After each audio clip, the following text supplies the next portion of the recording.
بسم اللہ الرحمن الرحیم۔ اسلام کے اندر مردوں کی قربانیاں تو ہے ہی،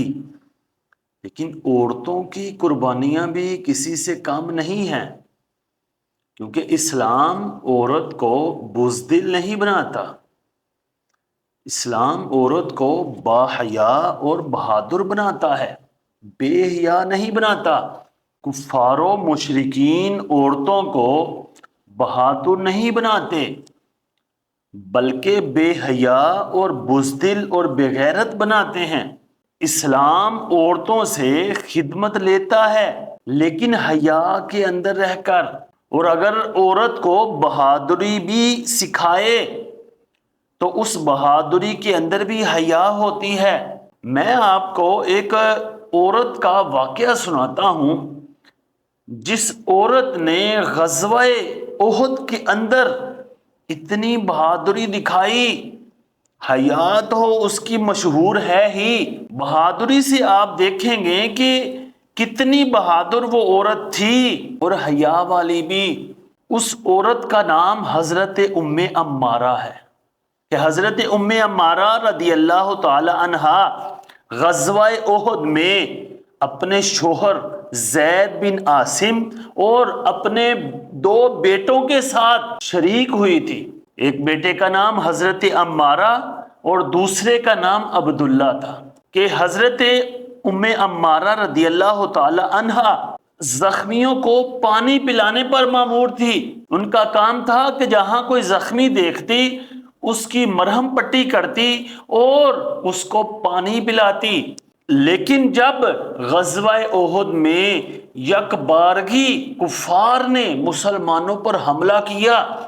اور بالخصوص تمام کفار کی توجہ کا مرکز حضور تھے، وہ نعوذ باللہ حضور کو شہید کرنا چاہتے تھے، تو حضرت ام عمارہ جو با پردہ ہو کر زخمیوں کو پانی پلا رہی تھی اور ان کی مرہم پٹی کر رہی تھی، انہوں نے اپنا وہ سامان پھینکا اور جنگی سامان پکڑا تو نبی کریم صلی اللہ تعالی علیہ وآلہ وسلم کی حفاظت کے لیے کھڑی ہو گئی، کہ جب بھی کوئی کافر حضور کی طرف آتا تو وہ حضور تک پہنچنے نہ دیتی۔ حتیٰ کہ ایک دفعہ ایسا موقع بنا کہ آپ کسی کافر کے ساتھ جنگ کر رہی تھی تو ایک کافر حضور کی طرف بڑھ کر حملہ کرنے لگا، تو آپ نے اس کے آگے ہتھیار کرنا تھا، وہ تو کسی کے ساتھ لڑ رہی تھی ان ہتھیاروں کے ساتھ، تو آپ نے اپنا جسم مبارک اس تلوار کے آگے کر دیا، تو اس تلوار کا زخم آپ کے کندھے کے اوپر لگا، بہت گہرا لگا، لیکن آپ پیچھے نہ ہٹی، آپ نے پھر بھی بہادری کے ساتھ مقابلہ کیا، اور اسی جنگ میں آپ کے ایک بیٹے کو ایک کافر نے زخمی کر دیا۔ آپ اپنے بیٹے کے پاس گئی اور اس کی مرہم پٹی کی اور کہا، بیٹا اٹھ جہاد کر۔ آج کی ماں ہوتی تو کہتی، بیٹا بہت نقصان ہو گیا، تیرے سے تو چلا ہی نہیں جائے گا، لیکن اس ماں نے اپنے بیٹے کو ایسا دلیر کیا کہ وہ بیٹا زخمی حالت میں بھی لڑتا رہا۔ ایک طرف ماں زخمی ہے وہ بھی لڑ رہی ہے، بیٹا زخمی ہے وہ بھی لڑ رہا ہے۔ پھر کچھ لمحے بعد وہی کافر جس نے آپ کے بیٹے کو زخمی کیا تھا وہ آپ کے سامنے آیا، تو بیٹے نے پیچھے سے آواز دی، اماں جان یہی ہے جس نے مجھے زخمی کیا ہے۔ آپ نے غصے سے اس پہ وار کیا، لیکن اس نے زیرہ پہنی ہوئی تھی، تلوار خنجر کوئی چیز اثر نہیں کر رہی تھی۔ پھر آپ نے اس کی پنڈلی پہ خنجر مارا اور اس کی پنڈلی کو زخمی کر دیا، اور وہ چل بھی نہیں سکتا تھا۔ پھر اپنی سرین کے بال گھسٹتا ہوا وہ کافر مردود بھاگ گیا، کیونکہ اس وقت یک بارگی میں پتہ نہیں کتنے کافر حضور کی طرف آ رہے تھے، تو وہ اکیلی با حیا با شرم بہادر عورت روک رہی تھی۔ جب نبی علیہ السلام نے یہ بات دیکھی، یہ واقعہ دیکھا، جب نبی علیہ السلام نے یہ واقعہ دیکھا کہ آپ نے ایک کافر کی پنڈلی کاٹ دی ہے، تو حضور مسکرا رہے تھے۔ حضور نے فرمایا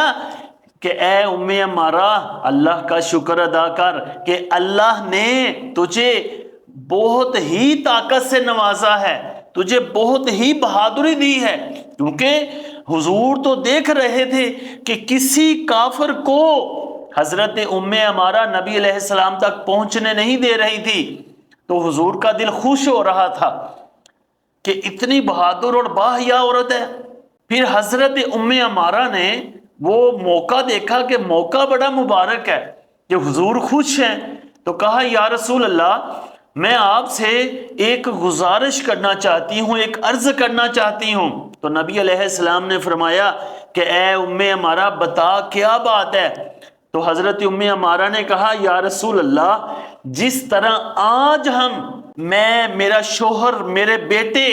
آپ کی خدمت کر رہے ہیں، آپ کے لیے اپنی جانیں نشاور کر رہے ہیں، اسی طرح جنت میں بھی ہمیں اپنا خدمت گزار بنا لینا۔ تو حضور نے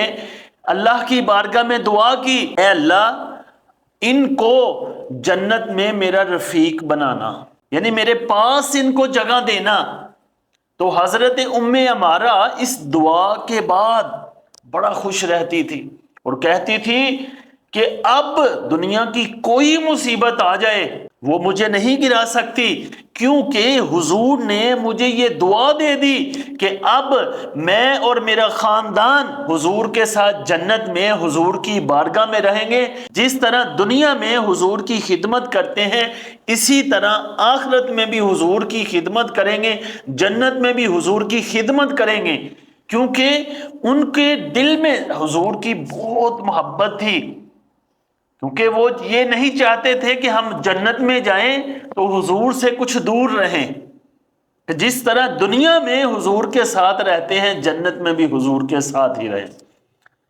آج ہمیں بھی چاہیے کہ ہم اپنے دل میں اور اپنے بچوں کے، اپنے گھر والوں کے دل کے اندر حضور کی محبت ڈالیں اور محبت میں اضافہ کریں، تاکہ